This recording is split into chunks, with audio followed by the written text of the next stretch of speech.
Please pray with me.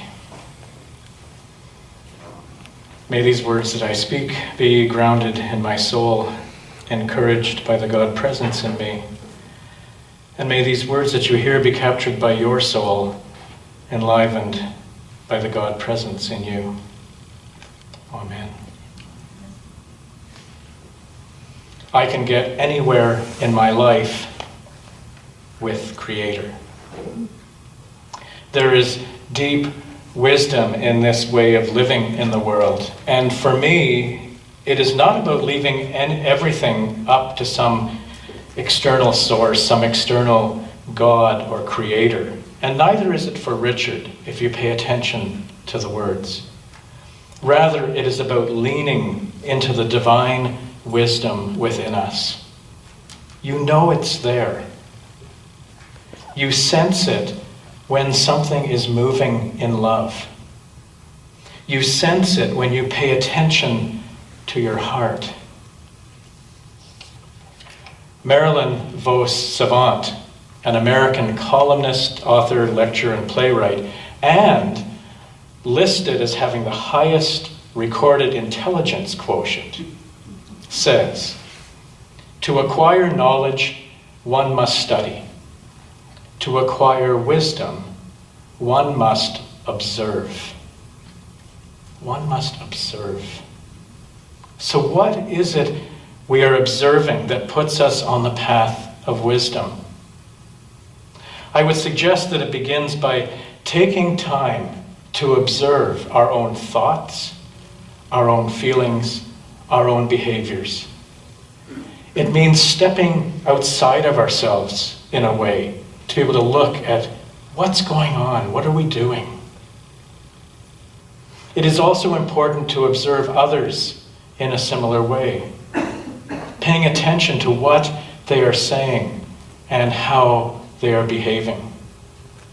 And we also need to take the time to observe the world around us, really pay attention.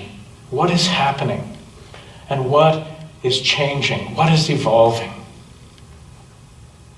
In my own experience, and I have lots of experience of this, it is when I fail to pay attention that I become disconnected from the natural flow of life. I find I'm suddenly just going through motions. It is certainly easier and takes less personal energy to not pay attention, but the resulting effect on our life is that we lose the whole purpose for being alive. To engage ourself, to engage each other, and to engage the world around us with deeper meaning and greater love. Sometimes it takes a crisis to force us to observe, and even then, it still requires our willingness to draw ourselves into the journey before us and not shrink away from it. Terry Fox was just an ordinary Canadian kid when he was faced with the challenge of cancer. At 18 years old, he was suddenly facing a serious illness that would take one of his legs. And yes, as I said in the story, he cried at first. He cried a lot. And then it seems he opened to his own divine wisdom, that spirit within him, the one that said, "I will never give up." And he began to deeply observe his own life and the lives of so many others affected with this disease. He left that hospital changed physically, emotionally, mentally, and spiritually. He could have ignored what he was seeing. He could have focused on his own life, even becoming bitter and defeated. But his leaning into deep wisdom called him to more, called him to live big in the world with whatever time he would be given. Not for personal glory, but driven by great hope that future generations might be cancer-free. Although I am presently not experiencing anything near the level of crisis that Terry faced. I have found myself taking more time to observe these past few weeks, particularly in terms of what the Spirit, the voice of wisdom, is calling me to do and be, and the behavior and movement of this community in response to my leadership and guidance. Tuesday afternoon, our church council met, and it became clear that I needed to try to clarify the direction of the church community under my leadership. Some of you are aware, and some of you may not be aware, that there is currently some division, some hurt within our community, which is focused around my leadership. And so I need to explain the spiritual and theological direction to which I feel called. Among those raising concerns, there has been a voiced fear that I am leading the community into some kind of unknown never land, into some sort of new age place separate from our Christian heritage. In defense, I need to say there is nothing airy-fairy about the direction. I am not New Age, nor am I trying to move this community to some sort of out there, nebulous, unknown spiritual experience or nirvana. If it must have a label, I would call the religious and spiritual direction as present age, as opposed to past age. I think the best way to define it is to go back to the story that many of us know very well, the mission of one Jesus of Nazareth. Jesus' mission would never have happened. It would never have happened if the religious institution, Judaism, had not become lost in the inflexible doctrines of its past. Jesus stepped outside of the religious system while remaining a rabbi to criticize the system for its inability to bring people into an experience of God and to return people to the heart of a spiritual life, a place of great love. Jesus' mission, driven by his own divine inner wisdom, would last only 3 years, because the religious authorities and all those who refused to hear his message of love and change were more concerned about preserving a tradition than embracing a living faith. It was the religious institution that Jesus wanted to change that crucified him.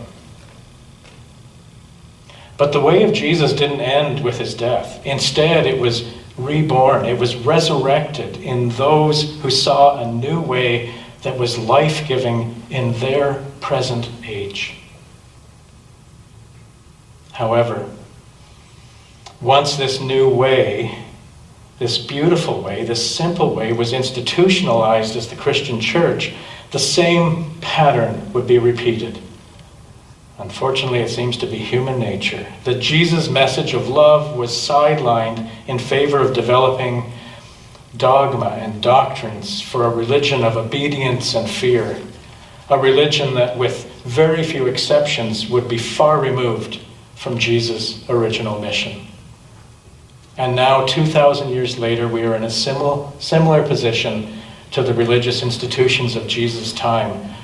Although we have in some ways returned love to the experience, we have held steadfast to doctrines and dogmas, hymns and prayers that describe the experience of God from a past age. The ancient words that describe an understanding of God that we no longer hold to be true. Words that have been abandoned by 90% of our nation and are the primary reason for the decline of the Christian church in the Western world. Jim Taylor reflected this week. I didn't ask if I could use this, but you don't ask me either. He said, "It's not that avoiding clerical garb or giving up choir stoles or omitting the archaic language of the traditional Lord's Prayer or the historic creeds will attract people to the church, but that hanging on to them will certainly deter anyone in that 90% who, for whatever reason, happens to show up at one of our services. If Jesus were here today, if he was a minister in the Christian church, I believe he would do now what he did then. He would begin a mission to return the institution to its sacred and holy roots, the way of love. He would admonish the institution for not creating a present-day understanding of God, an experience of God, for the sake of holding on to traditions that have become all but meaningless. He would expect the spiritual leaders, to the very last one of them, to speak in language that describes the experience of God, the experience of the Spirit, in language that resonates with people both inside and outside of the church. And this is why I call my leadership present age. And I step into this mission because I choose to do my very best, as often as I fail, to imitate Jesus and to carry on the way that he initiated, the way of love before all else. Many ministers, rabbis, pastors, and spiritual leaders continue to lead a past age religion in order to try to sustain a dying institution or to try to keep themselves employed. I am not driven by either of those motives. I am instead joining with countless others, past and present, and growing in numbers, that are driven by a God presence that is calling us to live more fully and more lovingly with each other and in this world. Over the next few months, all of you will be asked to be part of some very, very important conversations in this community. Conversations that will encourage you to tell stories of your own experience here and what you observe in our life together. And hopefully together, we can create a vision, a mission, our core values, and do our very, very best to determine our theological identity. This is the work with Creator that will sustain this community beyond my tenure here as spiritual guide and leader. We are being called in very difficult times to lean into the way of Jesus, the way of love, and to open our minds and hearts to observe deeply ourselves, to observe deeply each other, and to observe deeply this world that we are part of. For that, I believe, is the call of wisdom. Amen.